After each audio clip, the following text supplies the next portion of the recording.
Assalamualaikum warahmatullahi wabarakatuh. Baiklah, kami akan menjelaskan mengenai etika akuntansi keuangan dan akuntansi manajemen. Pertama, etika profesi. Etika profesi merupakan karakteristik suatu profesi yang membedakan suatu profesi dengan profesi lain, yang berfungsi untuk mengatur tingkah laku para anggotanya. Tanpa etika, profesi akuntan tidak akan ada karena fungsi akuntan adalah sebagai penyedia informasi untuk proses pembuatan keputusan bisnis oleh para pelaku bisnis.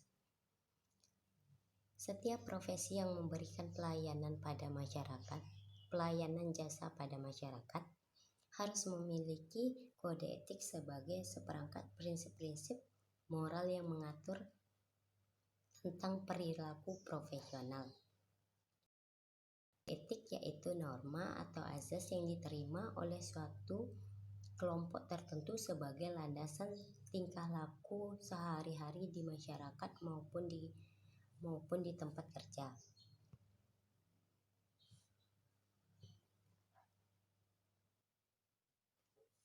Selanjutnya, akuntansi keuangan. Akuntansi keuangan adalah bagian dari akuntansi yang berkaitan dengan penyiapan laporan keuangan untuk pihak luar seperti pemegang saham, kreditor, pemasok, serta pemerintah.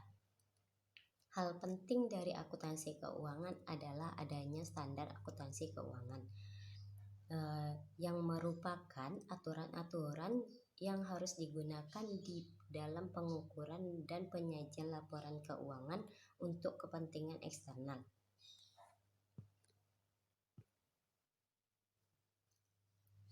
Sedangkan akuntansi manajemen adalah sistem akuntansi yang berkaitan dengan ketentuan dan penggunaan informasi akuntansi untuk manajer atau manajemen dalam suatu organisasi dan untuk memberikan dasar kepada manajemen untuk membuat keputusan bisnis yang akan memungkinkan manajemen akan lebih siap dalam pengelolaan dan melakukan fungsi kontrol. The American Institute of Certified Public Accountant menyatakan bahwa akuntansi manajemen sebagai praktik meluas ketiga bidang berikut. Pertama yaitu manajemen strategi, kedua manajemen kinerja, ketiga manajemen risiko. Baiklah, perkenalkan saya Veronica Nurleni Soid akan melanjutkan presentasi rekan saya tadi. Yang selanjutnya adalah tentang persamaan dan perbedaan akuntansi keuangan dan akuntansi manajemen. Yang pertama, persamaannya, prinsip akuntansi yang lazim diterima baik dalam akuntansi keuangan kemungkinan besar juga merupakan prinsip pengukuran yang relevan dalam akuntansi manajemen. Yang kedua, menggunakan sistem informasi operasi yang sama sebagai bahan baku untuk menghasilkan informasi yang disajikan kepada pemakainya. Lalu masuk ke unsur perbedaan. Yang pertama itu dasar pencatatan. Bila di akuntansi keuangan, prinsip akuntansi lazim. Sedangkan akuntansi manajemen tidak terikat dengan prinsip akuntansi yang lazim. Lalu yang kedua, fokus informasi. Bila di akuntansi keuangan, informasinya itu masa lalu. Sedangkan di akuntansi manajemen, informasi masa lalu dan masa yang akan datang. Lalu yang ketiga yaitu lingkup informasi. Bila di akuntansi keuangan, itu secara keseluruhan. Sedangkan bila di akuntansi manajemen, itu bagian perusahaan. Lalu yang keempat, tentang berikutnya sifat laporan yang dihasilkan. Bila di akuntansi keuangan, dia berupa ringkasan. Sedangkan bila di akuntansi manajemen lebih rinci dan unsur taksiran lebih dominan. Lalu yang kelima, tentang keterlibatan dalam perilaku manusia. Di akuntansi keuangan lebih mementingkan pengukuran kejadian ekonomi. Sedangkan bila di akuntansi manajemen lebih bersangkutan dengan pengukuran kinerja manajemen. Lalu yang terakhir yaitu disiplin sumber yang melandasi. Bila di akuntansi keuangan itu ilmu ekonomi, bila di akuntansi manajemen yaitu ilmu ekonomi dan ilmu psikologi sosial. Saya akan melanjutkan presentasi dari teman saya, yaitu tentang etika dalam akuntansi keuangan dan manajemen. Adapun beberapa etika yang harus diterapkan oleh para pelaku dalam akuntansi keuangan dan akuntansi manajemen dapat dijabarkan sebagai berikut. Yang pertama itu ada kompetensi, kejujuran, kerahasiaan, dan objektivitas. Yang pertama ada kompetensi. Kompetensi diartikan sebagai kemampuan untuk melaksanakan atau melakukan suatu pekerjaan atau tugas yang dilandasi oleh keterampilan dan pengetahuan kerja yang dituntut oleh pekerja tersebut. Arti kata kompetensi di sini adalah setiap praktisi akuntansi manajemen dan manajemen keuangan memiliki tanggung jawab. Yang kedua itu ada kerahasiaan. Kerahasiaan di sini adalah pencegahan bagi mereka yang tidak berkepentingan dapat mencapai informasi berhubungan dengan data yang diberikan ke pihak lain untuk keperluan tertentu dan hanya diperbolehkan untuk keperluan tertentu tersebut. Dalam hal ini, kerahasiaan ini praktisi akuntansi manajemen dituntut untuk mampu menahan diri dari mengungkapkan informasi rahasia yang diperoleh dalam pekerjaan, menginformasikan kepada bahwa mengenai kerahasiaan informasi yang diperoleh agar dapat menghindari bocornya rahasia perusahaan tersebut. Yang ketiga itu ada menghindari diri dan mengungkapkan informasi yang diperoleh untuk kepentingan pribadi maupun kelompok secara ilegal melalui pihak ketiga. Yang ketiga itu ada kejujuran. Kejujuran di sini konsistensi dan keteguhan yang tak tergoyahkan dalam menjunjung tinggi nilai-nilai leluhur dan keyakinan. Praktisi akuntansi manajemen dan manajemen keuangan memiliki tanggung jawabnya itu pertama itu ada menghindari adanya konflik aktual dan menyarankan semua pihak agar terhindar dari potensi konflik. Yang kedua ada memahami diri dari agar tidak terlibat dalam kegiatan apapun yang akan mengurangi kemampuan mereka dalam menjalankan tugas secara etis, yaitu menolak berbagai hadiah, bantuan atau bentuk sogokan lainnya yang dapat mempengaruhi tindakan mereka. Yang keempat itu ada menahan diri dari aktivitas negatif yang dapat menghalangi dalam pencapaian tujuan organisasi.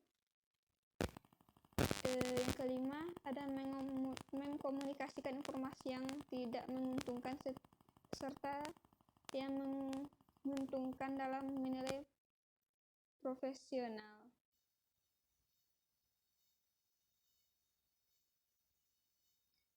Yang keenam ada menahan diri agar tidak terlibat dalam aktivitas apapun yang akan mendiskreditkan profesi. Yang terakhir itu ada objektivitas. Objektivitas pada dasarnya tidak berpihak, di mana sesuatu secara ideal dapat diterima oleh semua pihak karena pernyataan yang diberikan terhadapnya bukan merupakan hasil dari asumsi atau kira-kira prasangka ataupun nilai-nilai yang dianut oleh subjek tertentu. Sekian, terima kasih. Assalamualaikum warahmatullahi wabarakatuh. Saya akan melanjutkan presentasi teman saya, yaitu masuk ke dalam kriteria standar perilaku akuntan manajemen. Di sini ada 4 kriteria. Yang pertama kompetensi, yang kedua kerahasiaan, yang ketiga kejujuran, dan whistleblowing. Nah, yang pertama yaitu kompetensi. Auditor harus menjaga kemampuan dan pengetahuan profesional mereka pada tingkatan yang cukup tinggi dan tekun dalam mengaplikasikannya ketika memberikan jasa, yang diantaranya menjaga tingkat kompetensi profesional, melaksanakan tugas profesional yang sesuai dengan hukum, dan menyediakan laporan yang lengkap dan transparan.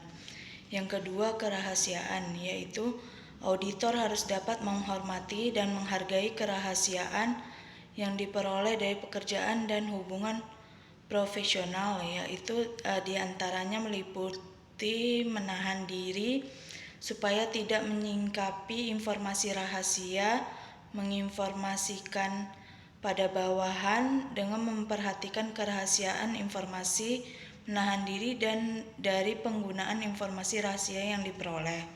Yang ketiga, kejujuran.